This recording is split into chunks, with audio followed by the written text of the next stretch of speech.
All right, welcome back to the Guild, everyone. I am your Guildmaster, and today we are dropping into one of the most notoriously tricky, high-stakes sectors on the Cambridge AS and A-Level Mathematics 9709 world map.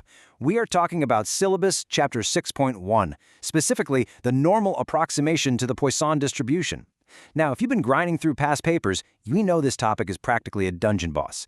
According to the principal examiner reports, this is an area where so many candidates walk in totally unprepared for the underlying mechanics, they trigger a trap, and their mark potential is instantly drained. But we are going to fix that today. I'm going to show you exactly how this boss operates, what the examiners are secretly looking for in your code, and how to build a bulletproof strategy to clear this topic with maximum loot, and by loot I mean marks. So gear up, check your stamina bars, and let's get into this explainer. Here is our quest log for today's run. First up, the quest board briefing. Second, decoding the Elder map. Third, we'll equip the method mark strategy. Fourth, evading examiner traps. And finally, we will hit the victory screen. Let's move. Starting off with Section 1, the quest board briefing, where we come face to face with the dungeon boss itself. Okay, so what makes this specific boss so tough?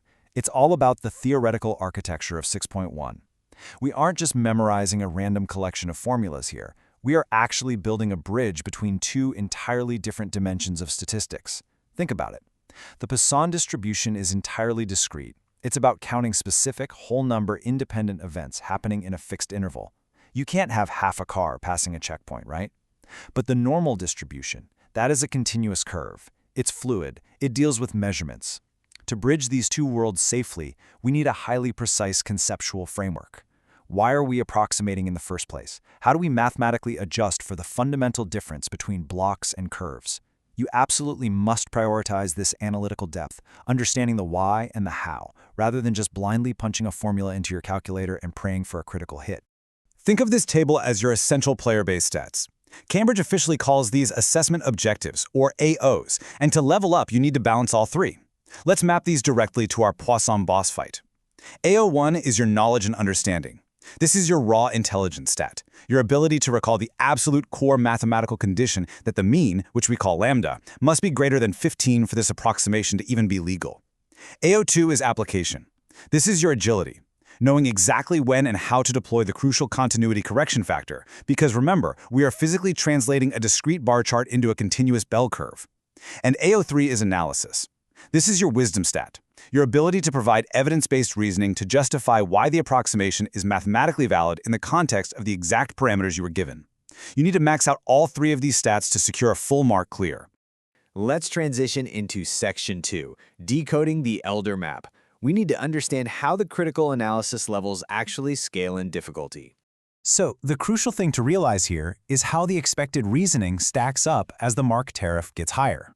The Cambridge framework basically comprises three levels: a descriptive level, an analytical level, and an evaluative level. Let me break that down. A purely descriptive answer is simply you stating your mean, your lambda, on the paper. It's safe, it's necessary, but it yields incredibly low marks. Moving up, the analytical level requires you to actually do something with it, calculating the variance correctly and flawlessly setting up the normal distribution formula. But the evaluative level? That is the real high-tier treasure. This demands that you prove why a lambda value of, say, 20 makes the Poisson distribution symmetrical enough to be effectively modeled by that normal curve. When an exam question uses command words like justify or evaluate, they aren't asking for a description. They are demanding this top-tier, evidence-based critical analysis. Now, I want you to pay extremely close attention here, because I am handing you a massive hidden mark multiplier straight from the official dev patch notes, otherwise known as the principal examiner reports. Quote, "Candidates referencing cross-topic connections achieve significantly higher marks." What does this mean for us? It means you absolutely cannot treat Chapter 6.1 as an isolated, standalone island on the syllabus map. If you can show the examiner how this specific normal approximation mechanically connects to the broader continuous distribution concepts you've learned in other chapters, you prove that you haven't just memorized a trick. You prove you've mastered the underlying statistical engine of the game. That is how you get bumped into the top percentile. All right, it's time to hit the inventory screen. Section 3, the method mark strategy. Let's equip the right gear. Surviving a complex multi-part past paper problem requires a highly structured, unshakable procedural framework. I call this our 5-step combo move, and it is absolutely essential. Step 1. Deconstruct the question. Read the command words carefully. Step 2. Extract the relevant data from the lore you've been given, specifically isolating your lambda value. Step 3. Select the analytical framework.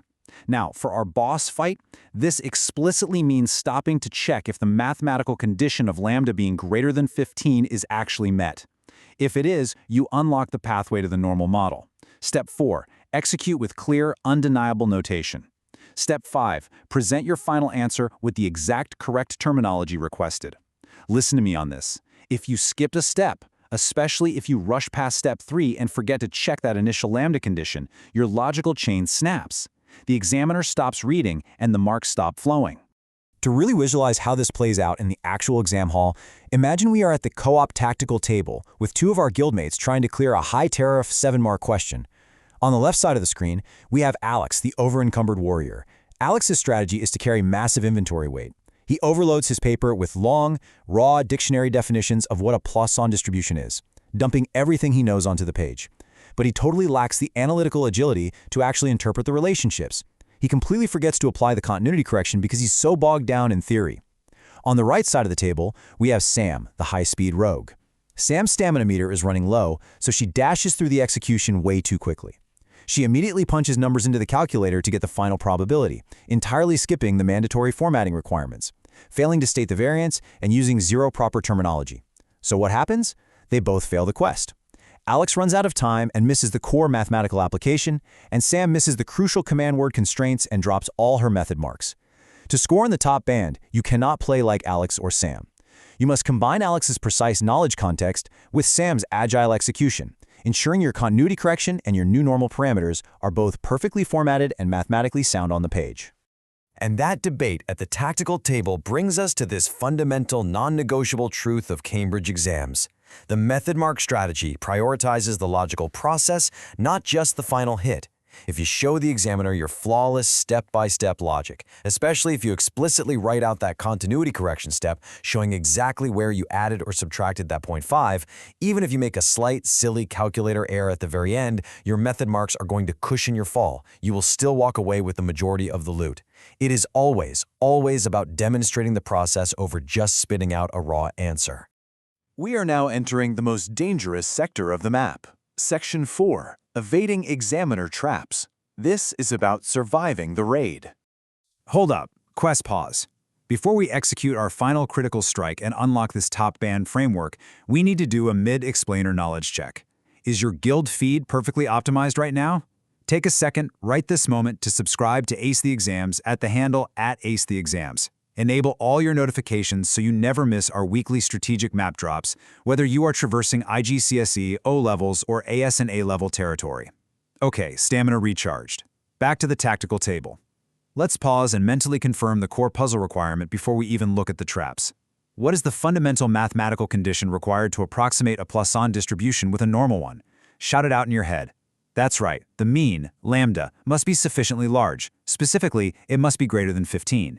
If that underlying parameter is not met, the entire approximation breaks down. The magic fails. Keep that strictly in mind as we sweep the area for these next examiner traps. So, let's run a visual radar sweep on the top 3 traps extracted directly from the examiner data logs. Trap 1, using the wrong approach for the context. This is literally the most classic pitfall in all of 6.1. A student sees a distribution problem, panics, and instantly forces a normal approximation without ever stopping to check if that underlying Poisson parameter, that lambda greater than 15 rule we just talked about, actually justifies the move. It's an instant fail. Trap 2, forgetting to check format and presentation. This means having a chaotic, messy page that completely hides your method. If you don't clearly show the examiner your plus or minus 0.5 for your continuity correction, they can't reward you for it.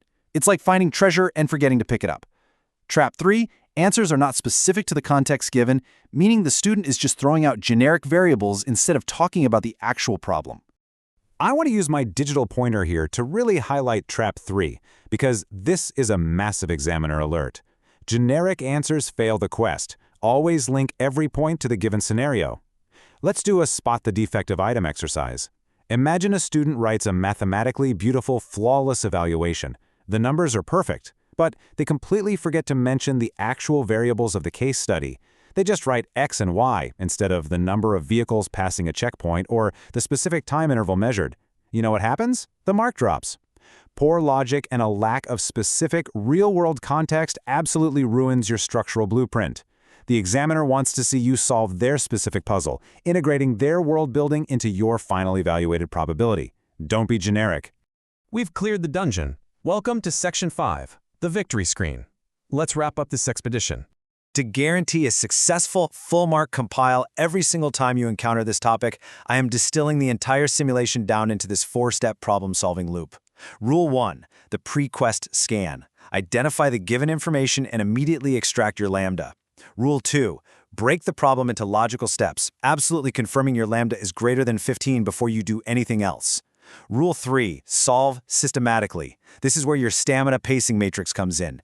Don't rush. Ensure you apply that vital continuity correction to physically and mathematically bridge the discrete blocks to the continuous curve. Rule 4, the post-quest review. Check for reasonableness. Look at your final probability. Does this number actually make sense in the context of the original real-world scenario?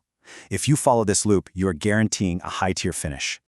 We have officially mastered the mechanics of Chapter 6.1 today, but before you log off, I want to leave you with one final provocative thought to chew on.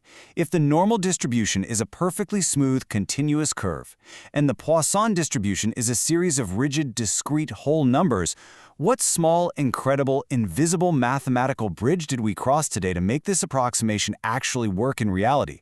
Think deeply about the hidden geometry of that continuity correction. All right, that's a wrap on this session. Make sure you subscribe to Ace the Exams at @AceTheExams.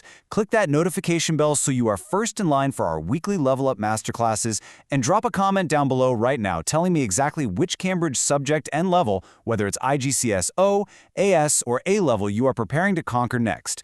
I'm your Guildmaster, and I will see you in the next explainer.